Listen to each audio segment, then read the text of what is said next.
जय बोलो 2400 भगवान की जय बोलो अनंतानंत सिद्ध परमेष्टि भगवान की जय बोलो चारित्र चक्रवर्ती आचार्य शांति सागर मुनि महाराज की जय बोलो आचार्य विद्यानंद मुनि महाराज की जय बोलो धीर सेन मुनि महाराज की जय बोलो आरिका श्रुतमती माता जी की जय बोलो आरिका भरतमती माता जी की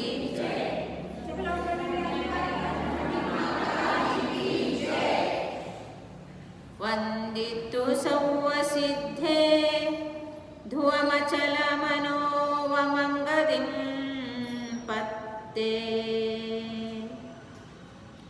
ओच्छामि समय पाहुडमि नमो सुदकेवलीभनिदं सुदकेवलीभनिदं सुदकेवलीभनिदं।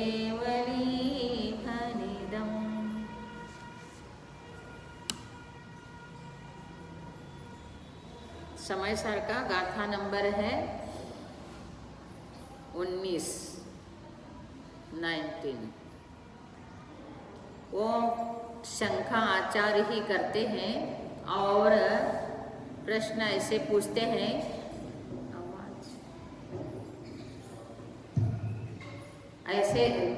ऐसे शंका करके ऐसे पूछ रहे हैं कि कहते हैं कि ये जीव अज्ञानी कब तक रहेगा, ये जीव अज्ञानी कब तक रहेगा, ये प्रश्न है। अर्थात उनका क्या कहना है कि कितने समय तक अज्ञानी रहेगा, फिर वो कब तक अज्ञानी रहेगा, इसके लिए गाथा बता रही 19वां नंबर का गाथा। कम्मेनो कम्मम्मीय अहमीदि अहकं च कम्मनो जाए सा खलु बुद्धि अपरिबुद्धो हवदिताव। उन्होंने आंसर दिया, अर्थात आचार्य ने ही प्रश्न किया, आचार्य ही उत्तर दे रहे हैं। कम्मे नो कम्मि, कर्म और नो कर्म, अहम इति कर्म और नो कर्म में, अर्थात ज्ञानावरणादि द्रव्य कर्म, राग द्वेषादि भाव कर्म, शरीर आदि नो कर्म, इनमें क्या करता है,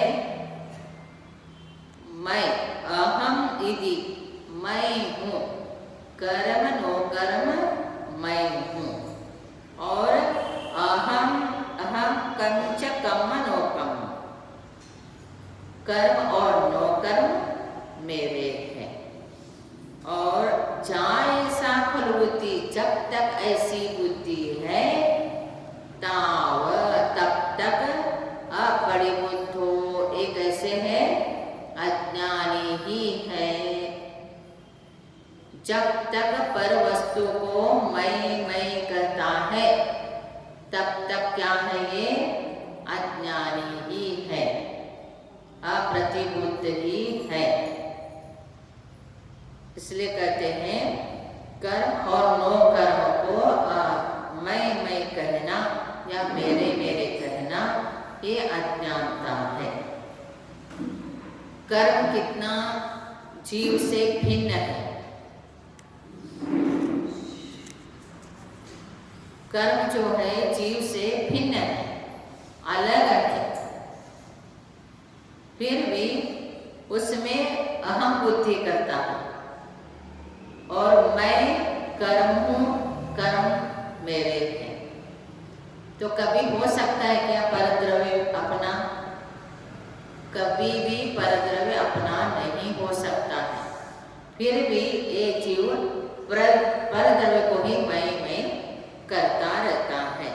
इसलिए आचार्य कहते हैं ये जो स्पर्श रस गंध वर्ण से युक्त पुद्गल द्रव्य है ये पुद्गल पुद्गली है और ज्ञान दर्शन चैतन्य स्वरूपी जो आत्मा है वो आत्मा ही है। पुद्गल अलग है, आत्मा अलग है, इसको जानना होगा। और इस प्रकार के जब तक बुद्धि नहीं है तब तक वो अज्ञानी ही रहेगा। फिर उसका अज्ञानता जो ये कब तक अज्ञानी रहेगा ये तो समझ में आ गया। आप कहते हैं उसका अज्ञानता का पहचान क्या है? वो कहते हैं अहमेदम एदमहम अहमेदस्येव होदि मम एदम अन्नं जं परदौवं सचित्ता चित्तमिस्संवा आसी मम पूवमेदं एदस्सहंपि आसि पूवम्मि होइति पुनो विमज्झं एयस अहंपि होस्सामि एयं तु असम्भूतं आदमियप्पं करेदि सम्मूढो भूदत्तं जानन्तो न करेदि दूतं असम्मूढो। फिर क्या कहते हैं? अहम एदम एदम अहम, ये मेरे हैं, मैं इसका हूँ। अहम एदस्येव होमि मम एदम, फिर ये मेरे होंगे, मैं इसका हूँगा। अन्नम च परदवम सचित्ता चित्तम इस्संवा, फिर क्या बोलते हैं? अहम एदस्येव होमि मम एदम, अर्थात सचित वस्तु अचित वस्तु मिश्र वस्तु, अर्थात सचित परिग्रह अचित परिग्रह मिश्र परिग्रह। सचित परिग्रह में पति पत्नी के लिए पति के लिए पत्नी, पत्नी के लिए पति, बच्चे, दास दासी, प्राणी जो भी है वो सचित परिग्रह हो गए। जितने भी वस्तु है तो सब सचित परिग्रह।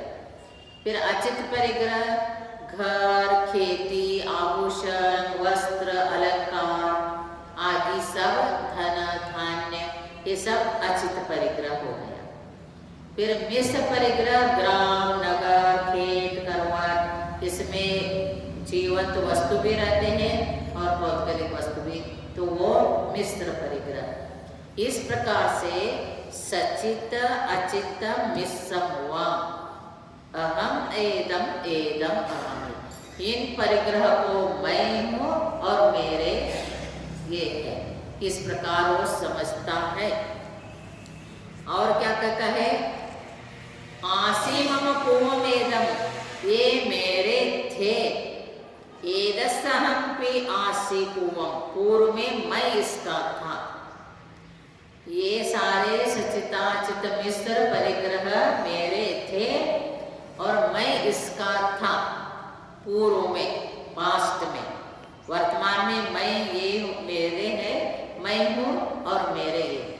और भविष्य में होइति पुनोइमज्झं एयस अहंपि होस्सामि, फिर आगे फ्यूचर में, भविष्य में होइति पुनोइमज्झं, पुनः ये मेरे होंगे। एयस अहंपि, इसके मैं हूँगा। होस्सामि, मैं हूँगा। एयं तु असंभूतम, ये जो असत्यात अज्ञान है, आदव्यपम आत्मा, ये विकल्प है, ये सम्मूढ़ो कर दी।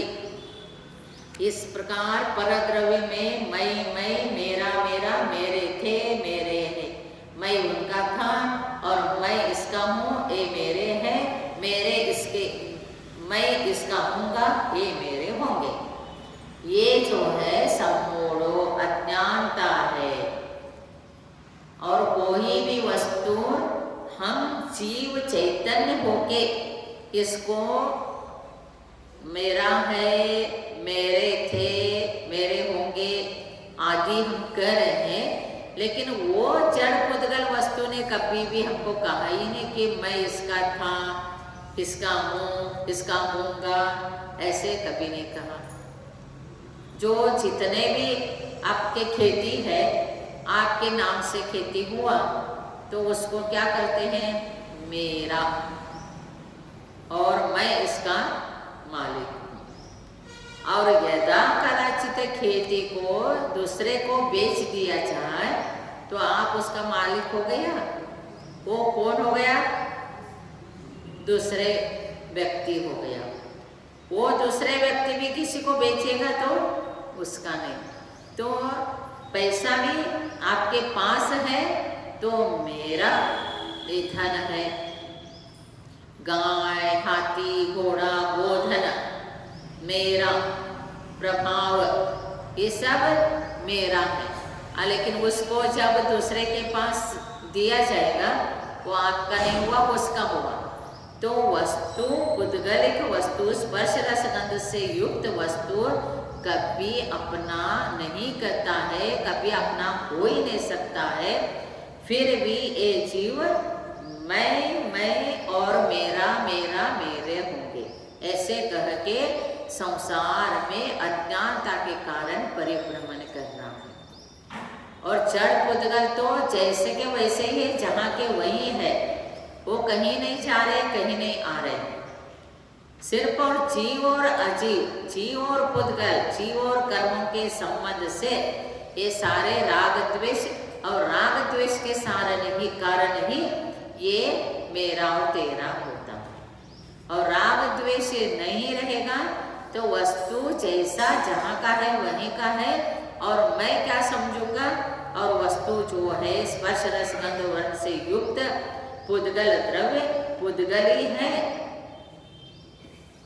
और दूसरे कुछ नहीं। और मैं चैतन्य स्वरूपी, मैं आत्मा ही हूँ, मैं और दूसरे कुछ नहीं हूँ। तो इस प्रकार जब हमारे अंदर ज्ञान होगा तभी तो समझ में आएगा। जब तक ये ऐसे बुद्धि है, ओ भूदत्तम जानंतो न करिदीतो तम असम्मूढ़ो, जब तक सत्यार्थ को, सत्य को नहीं जानता है तम असम्मूढ़ो, तब तक वो अज्ञानी है। अज्ञानी का पहचान ये है। ज्ञानी का पहचान वो क्या है, अज्ञानी का पहचान क्या है? ज्ञानी वस्तुओं को भोगते समय भी परिग्रह है उसके पास, सम्यक दर्शन हो गया, आत्मा के प्रति श्रद्धा हो गई और समीचीन यथार्थ ज्ञान हो गया।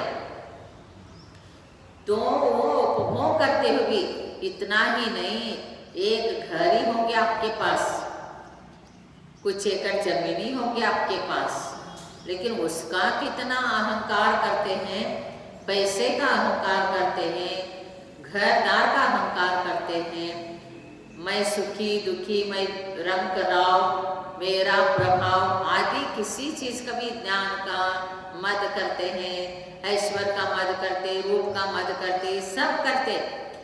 इतना करके भी वो कुछ अपना नहीं है। घर जिसको हम अपना कर रहे हैं उसका टैक्स भरते हैं, गाड़ी जिसका हम कह रहे हैं उसका टैक्स भरते हैं, खेती जिसका कह रहे हैं उसका टैक्स भरते हैं।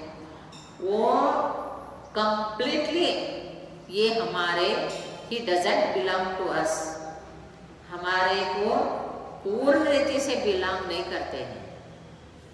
फिर भी हम इतना अहंकार करते हैं, इतना अज्ञानता से मेरे मेरे मेरे मैं करते हैं।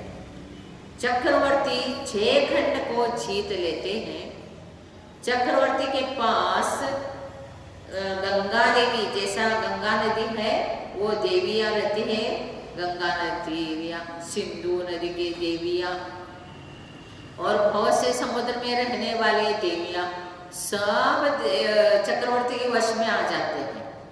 एक तीर छोड़ने की देरी, उनको तो एकदम गुस्सा होके उठ जाते, मेरे ऊपर आक्रमण करने वाले कौन आ गए। फिर जब वो बाण के ऊपर नाम लिखा हुआ आता है चक्रवर्ती, भरत चक्रवर्ती, तो तुरंत बारात भर के सब सोना चांदी रत्न हीरा आभूषण लेके, वस्त्र का अलंकार लेके चक्रवर्ती के समर्पित होने के लिए आ जाते, रखते हैं और उनका अधीन हो जाते, उनके वश हो जाते हैं।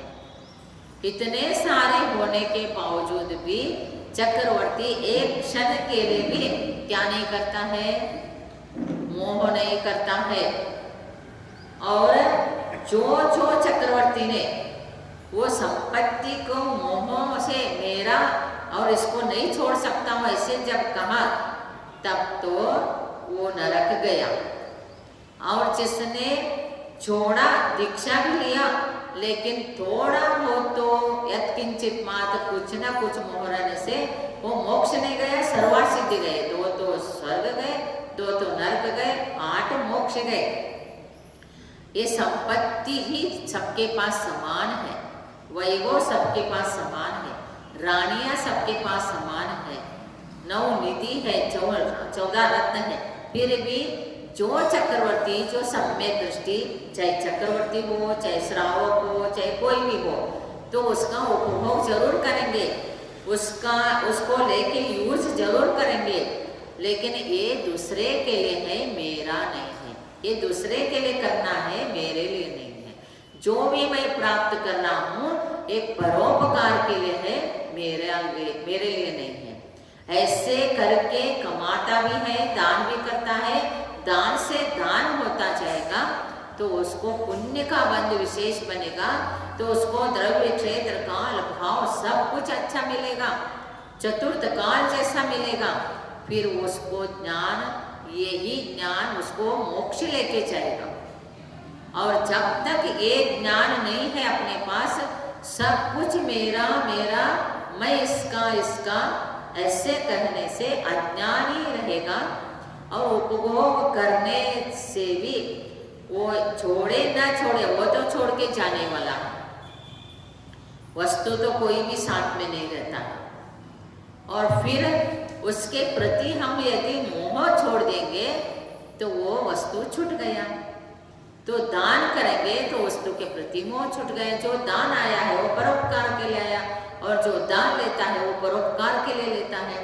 फिर उससे पुण्य का संचय परंपरा से चलता है। लेकिन कोई भी चीज को न छोड़ते हुए उसके प्रति पूर्ण रीति से आसक्ति रहेंगे तो वस्तु जो है वो जीव के लिए कर्म का कारण होगा। इसलिए दीक्षा लेने के पहला, सबसे पहला जो परिग्रह है, अंतरंग परिग्रह, बहिरंग परिग्रह, वो 2 प्रकार के जो परिग्रह है, वो परिग्रह में क्या बताया है, उसको पहला छोड़ेंगे। और अंतरंग परिग्रह भी छोड़े, बहिरंग परिग्रह छोड़े, तभी आत्मा का ध्यान होगा, आत्मा का स्वरूप का ज्ञान होगा। नहीं तो आत्म स्वरूप का ज्ञान नहीं होगा। इसलिए इसके ऊपर अंगुरचंद्र आचार्य ने बहुत सुंदर गाथा बताया।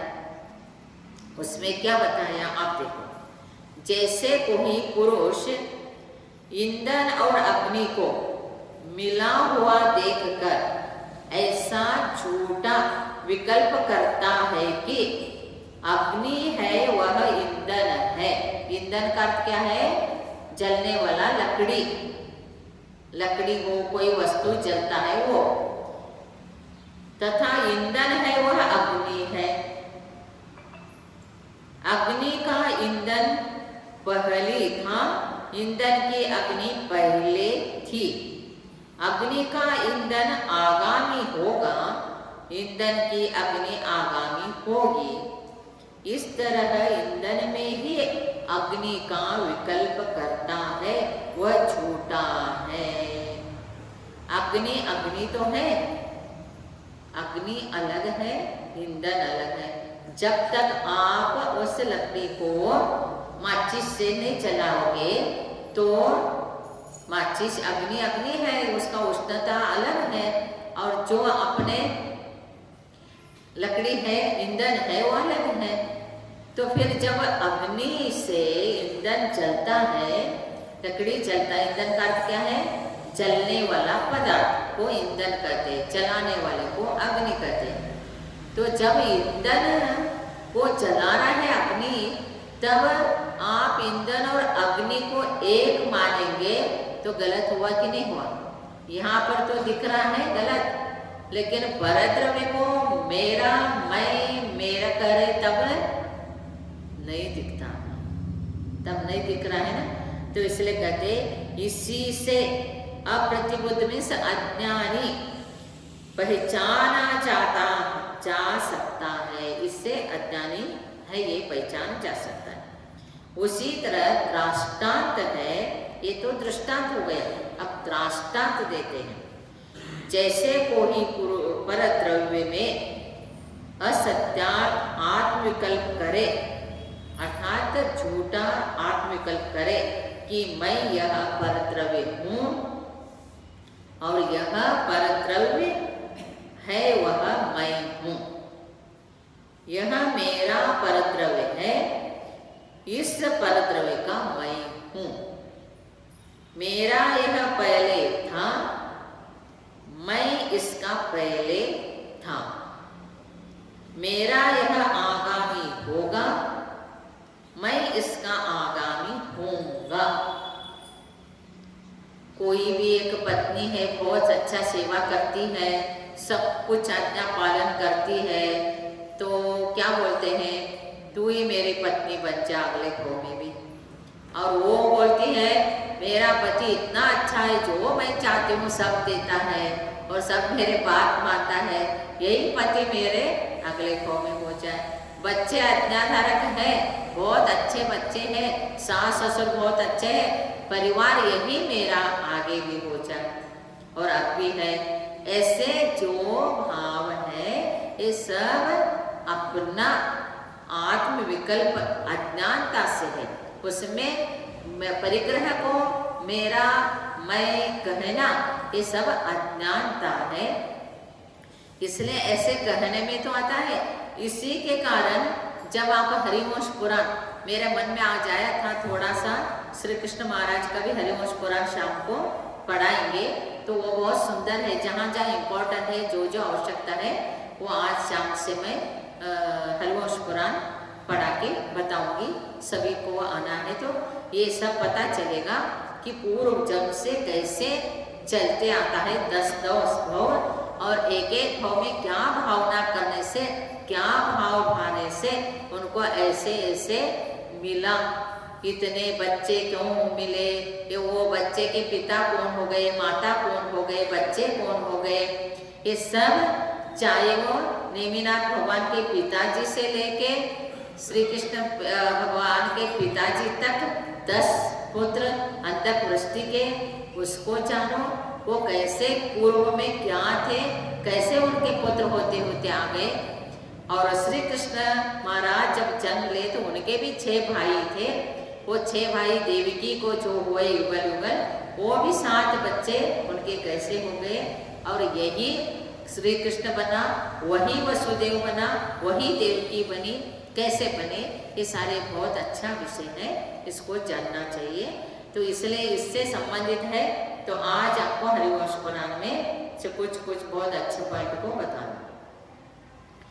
फिर ऐसे झूठे विकल्प से अप्रतिबुद्ध अज्ञानी पहचाना जाता है, तथा अग्नि है वह ईंधन नहीं है, ईंधन है वह अग्नि नहीं है, अग्नि है वह अग्नि ही है, ईंधन है वह ईंधन ही है, अग्नि का ईंधन नहीं है, ईंधन की अग्नि नहीं है, अग्नि की ही अग्नि है, ईंधन का ईंधन है, अग्नि का ईंधन पहले हुआ नहीं, ईंधन की अग्नि पहले हुई नहीं, अग्नि की अग्नि पहले थी, ईंधन का ईंधन पहले था, तथा अग्नि का ईंधन आगामी नहीं होगा, ईंधन की अग्नि आगामी नहीं होगी, अग्नि ही आगामी होगी, ईंधन का ईंधन ही आगामी होगा। इस तरह किसी के अग्नि में ही सत्यार्थ अग्नि का विकल्प जिस प्रकार हो जाता है, उसी तरह मैं यह परद्रव्य नहीं हूँ, परद्रव्य का परद्रव्य ही है, तथा यह परद्रव्य मुझ स्वरूप नहीं है, मैं तो मैं ही हूँ। परद्रव्य है वह परद्रव्य ही है तथा मेरा यह परद्रव्य नहीं। परद्रव्य का अर्थ क्या है? सचित अचित मिश्र परिग्रह। सचित वस्तु कौन से? परिवार जन सब और गाय भैंस आदि वस्तु, दास दासी आदि सचित। अचित में वस्त्रालंकार घर दार आदि। मिश्र में सचिताचित पहने हुए अपने बच्चे हो या कोई भी हो। साधुओं के लिए भी क्या है? सचित। सचित शिष्य है साधुओं के लिए। अचित क्या है? पुस्तक पीछे कमंडलू। और मिश्र क्या है? पीछे कमंडलधारी शिष्य मिश्र परिग्रह है, साधुओं के परिग्रह। और श्रावकों के परिग्रह एक है। तो दोनों का परिग्रह है, सचित परिग्रह, अचित परिग्रह, मिश्र। ये परिग्रह है तो क्यों लेते हैं ऐसे मत कहना। तो क्योंकि ये इसी से धर्म चलता है, इसी से जीवों का रक्षण होता है। तो ये जब तक है तब तक इसका रक्षण भी करना है, लेकिन ये पर है समझ के करना है। कमंडलू शुद्धि के लिए आवश्यकता है। परिहार विशुद्धि संयमी को केवल जब दीक्षा देते हैं तीर्थंकरों को, तब तो सिर्फ फॉर्मेलिटी है। परंपरा चलाने के लिए उनके पास पीछे और कमंडल रख के जिनेंद्र भगवान को दीक्षा दिया जाता है।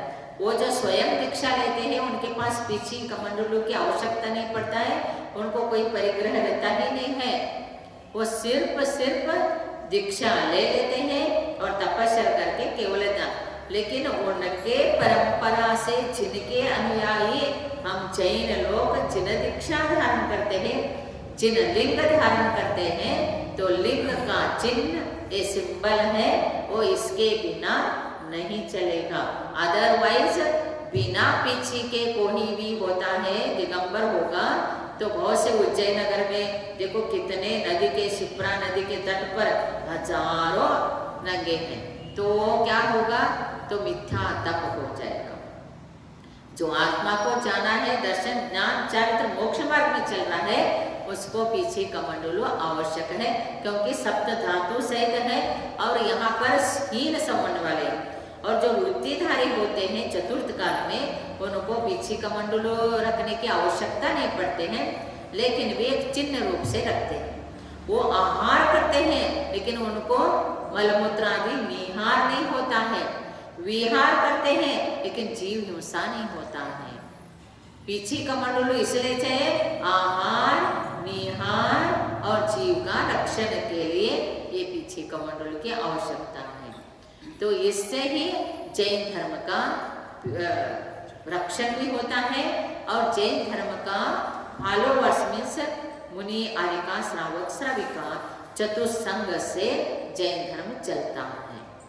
और इसी के कारण ये परिग्रह भले ही है तो अंत में लास्ट में एक अंतर्मूर्त पहले चाहे श्रावक हो चाहे साधु हो, उनको उसके प्रति भी सब कुछ मोह छोड़ के उसको भी छोड़ के दूर रख के अपने यमसल्लेख ना लेकर आत्मा में लीन होना चाहिए। जब जल भी छोड़ा तब इसको भी छोड़े तो एक कुछ रहेगा साथ में, लेकिन वो चिन्ह रूप से रहेगा। उनको अर्थात उनके साथ उनके मन में ये कुछ नहीं रहता है, वो मन से विशुद्ध हो जाते और अभी भी अपने रक्षण के लिए रखते। तो उसी प्रकार हर चीज को करना चाहिए। वो अपने को उपभोग करो, भोगने के लिए मना नहीं। चक्रवर्ती सारे चीजों का उपभोग करता है और चक्रवर्ती क्या है? खाते खाते भी कर्मों का निर्जर करता है। चक्रवर्ती भोजन करते करते भी क्या कहा है? जिसके पास मनोवचन का एकाग्र करने का और आत्मा का ध्यान करने का अभ्यास है, वो तो ज्ञानी के छिन्नमाही त्रिगुप्तते सहज ठहरे और कोटि जन्म तप तपे। अज्ञानी का जो कर्म है वो झरता ही नहीं है, कठिन भी तपस्या करे वो, लेकिन क्योंकि उसका तप मिथ्या तप है। सम्यक तप तो वही होगा उसका उपभोग करते हुए, उसके इर्द गिर्द होते हुए भी मन से ज्ञान से समझ लिया है ये पर है, मैं अलग हूँ, ये अलग है, मेरा आत्मा का लक्षण अलग है, पुद्गल का लक्षण अलग है, ऐसे समझना चाहिए।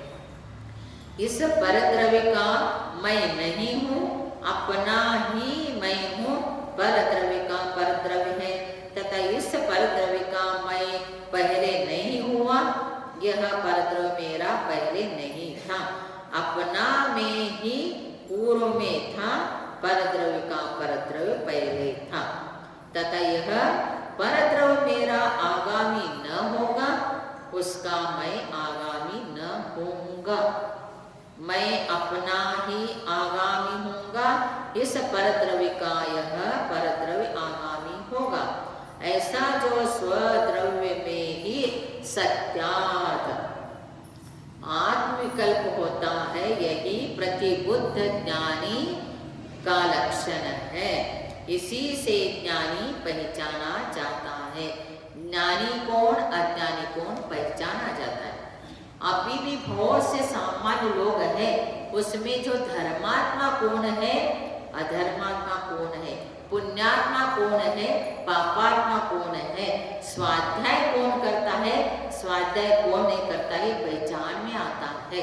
चाहे कितने भी लोग बैठे रहे, उनका बिहेवियर अलग ही होता है, उनका एटीट्यूड अलग ही रहता है, क्योंकि एक बार आत्मा का ज्ञान हो जाए, एक बार सम्यक दर्शन हो जाए, एक बार देव गुरु शास्त्र के प्रति गाढ़ श्रद्धा हो जाए, उसका प्रवृत्ति चेंज, वो चेंज दिखते हैं, वो पता चलता है, उनका स्वाध्याय करने की रुचि है, सब कुछ पता चलता है। और बिना स्वाध्याय करने वाले भी पता चलता है, स्वाध्याय करने वाला भी पता चलता है। तो इसलिए आत्मा तो आत्मा ही है, फिर आत्मा को समय सार के माध्यम से जानोगे तो निश्चित रूप से आपको आनंद ही आनंद आएगा।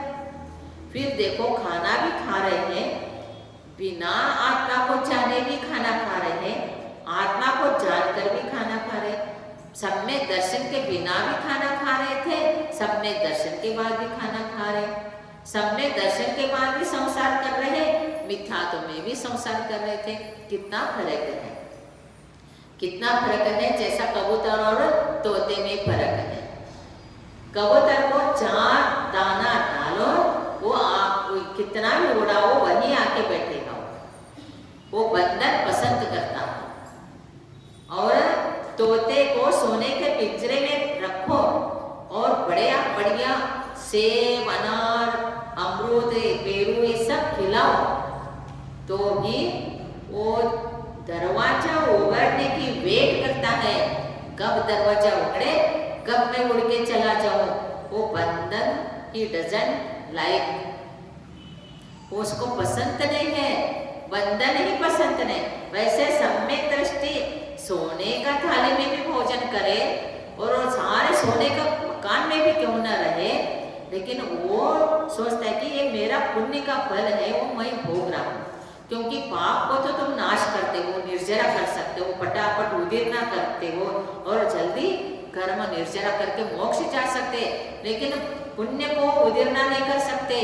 पुण्य को भोगे बिना यू कांट लिव, वो छोड़ ही नहीं सकते आप, पुण्य को भोगना ही पड़ता है। पुण्य सोने का बेली है, पाप लोहा का बेली है। लेकिन वो जो धर्मात्मा है, जो सम्यक दृष्टि है, जिसको आत्मा का ज्ञान हो गया, सचित अचित मिश्र परिग्रह क्या है, मैं कौन हूँ, इसका ज्ञान होकर सम्यक दर्शन हो गया, सब उपभोग करते हुए भी वो कभी भी उसमें लिप्त नहीं होता है। चलते भिन्न कमलवत नगर नारी को प्यार यथा कादे में हेम अमल है। वो उनके पास 3 दृष्टांत है।